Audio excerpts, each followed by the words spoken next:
And so, you know, I treat people who have post-traumatic disorder or symptoms of post-traumatic disorder. And so let's say they got post-traumatic stress disorder because, again, because a relationship collapsed on them suddenly, which is quite common. You know, they get betrayed or someone leaves them suddenly, and then they don't know what to do, because, especially if they're conscientious, because then they just tear themselves into pieces trying to figure out what they did wrong to bring about that event. And the reason they're doing that is because they want to retool their perceptions and their actions so that the probability that they'll have the same experience again is minimized. And their mind won't leave them alone till they do it. And no wonder, right? Because if you fall into a big pit and you get really hurt, the first thing you should figure out is how to not fall into big pits anymore. And your mind is set up exactly for that. And so what you do with someone who's having problems like that, so maybe they're waking up at the middle of the night obsessing about what went wrong, is you walk them through it. You do a situational analysis first, because one of the oversimplifications that people make, and this is especially true for conscientious people, is if something bad happened to me, I must have done something to deserve it. Now that's actually a pretty functional idea, because it suggests that there are things about your behavior that you could change that would make the future better. But the problem is that, say if it's the collapse of a relationship and you've been with that person for 8 years or longer, well, you did so many things with them that the idea that you did something wrong pretty much extends to every single thing you ever did with them. And that's, how are you going to fix that? And so that's part of the trauma, actually. The trauma is 80 million snakes all at the same time. It's like, well, forget it. You don't have time to go through all that material. And so partly what you do is with people, and this is what you should do with yourself too, is you do a situational analysis. It's like, don't be assuming necessarily that the thing that happened to you only happened to you because of what you did or didn't do. There's all sorts of factors at play. So one of the things that sometimes I do with clients is if they were in a relationship and I can get some reasonable personality information about both of them, I can point out where they were temperamentally incompatible. You know, like if you're a highly conscientious person and your partner is very, very low in conscientiousness, it's like, well, good luck to you two. How the hell are you ever going to work that out? Because you want everything to be exactly where it's supposed to be, and you're working all the time, and your partner could care less whether things were where they're supposed to be, and they're not going to work. And you can butt heads about that forever. The probability that you're going to shift it, you know, except to some minor degree, is very, very low. And so sometimes you end up with someone with whom you get along very well on one temperamental dimension, and you're an absolute catastrophe on the other 4. And the probability that you're going to be able to mediate a huge temperamental difference is extremely low. You wouldn't expect yourself to mediate a huge intellectual difference, right? You're going to make the other person smarter, or maybe you smarter, depending on who you're with. It's like, no, probably not. A bit, maybe. So you do a situational analysis. And so what you're trying to do is to extract out information from your past and your present that will enable you to conduct yourself properly into the future. And so that's another example of the pragmatic element of thought. Well then, within the brain itself, apart from the major subdivisions which we just described, there are minor subdivisions, and here's a bunch of them listed: the caudate nucleus, the cerebral cortex, the huge newest part of the brain that's about a square meter. If you unfold it, it's all folded up, and most of the processing occurs right on the surface. That's the idea anyways. The thalamus, that's a place where a lot of the information in the brain appears to be integrated. The cerebellum helps you with balance and the sequencing of complex motor activities. The hippocampus, that's the one we talked about before. One of the things that the hippocampus seems to do is compare your model of the world as it's unfolding with the model that you desire to be occurring, and then keeps track of mismatches. And if it detects a mismatch, then it disinhibits other emotional and motivational centers. And that's the beginning of your response to the unknown. So one of them is the hypothalamus. I'm going to concentrate on it for a bit. It's a little tiny part of the brain that's pretty much at the top of the spinal cord. See, it's really small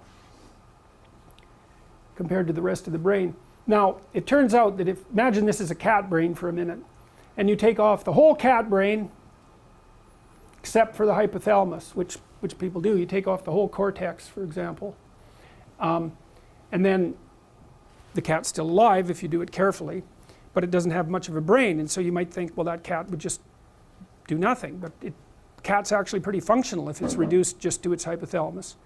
And that's because the hypothalamus is an incredibly important part of the brain, and it provides what I would say constitute the major frames, the major psychological frames.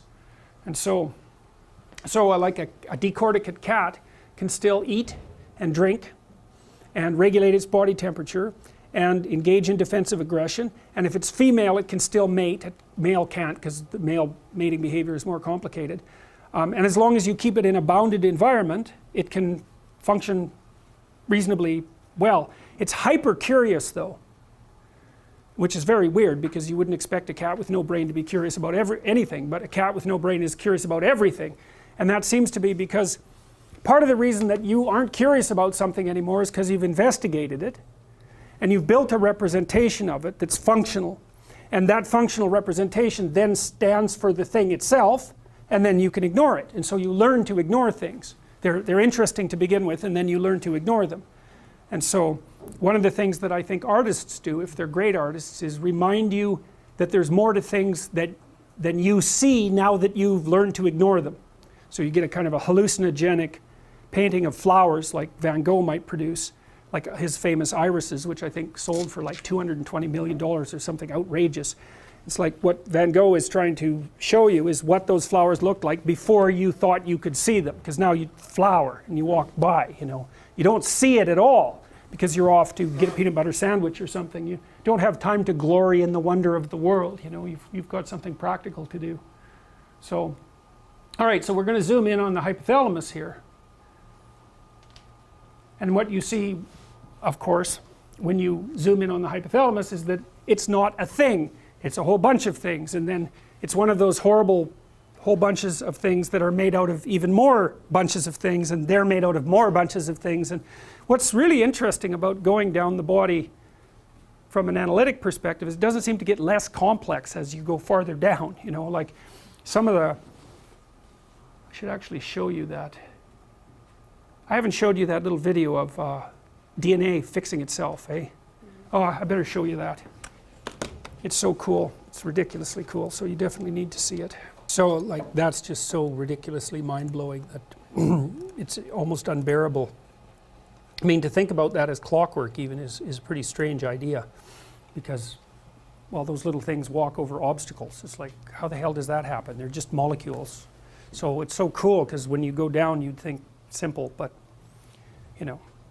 And you know, he said at the beginning when they were taking that, when the little machines were taking that DNA apart, that he didn't show the error correcting. You know, there's other little machines that go along and see if everything's okay, and if it isn't, they cut it out and put a right piece in. It's like, yeah, things we don't understand. There's no shortage of them, that's for sure. Okay, so what I'm doing in some sense is walking you through a psychophysiological or representation of Piaget's developmental process, I would say. So I wanted to zero in on the hypothalamus because it seems to me the thing that sets the most basic frames. And so we'll go ahead with that. So you see that it's made up of all these little parts. And so it's called the hypothalamus more for convenience than because it's a homogeneous set of structures, because it's not a homogeneous set of structures. And this is something to consider very carefully when you're thinking about the terminology that psychologists use, or that you might use to describe your own behavior. Because, you know, you can roughly, there is a psychology of motivation and there's a psychology of emotion, and you might think, well, emotion and motivation are categorically different entities, but they're not.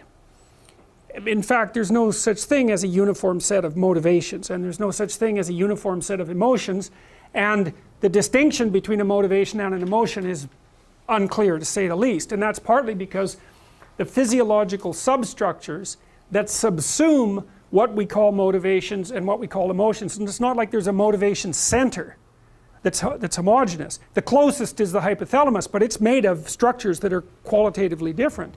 And then the emotions, because I have to use that descriptive terminology because we have to communicate about it somehow.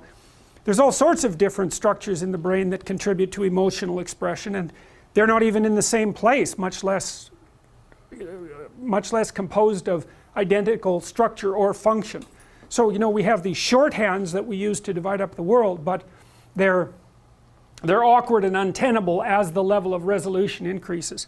But anyways, I'm still going to go with motivation and emotion because it's a useful simplification. But you can see with the hypothalamus that there's all these complicated little subsystems in there, and then I showed you that video to show you just how complicated the subsystems are, all the way down to the molecular level. How those little machines manage what they do is completely beyond me. To call it clockwork when those little things that walk can walk over obstacles. It's like clockwork does one thing, only. Click, click, click, click. That's all it does. No exceptions. This thing walks over obstacles to get where it's going. It's like, who knows what's going on down there. But it works well enough, so here we are, weirdly enough.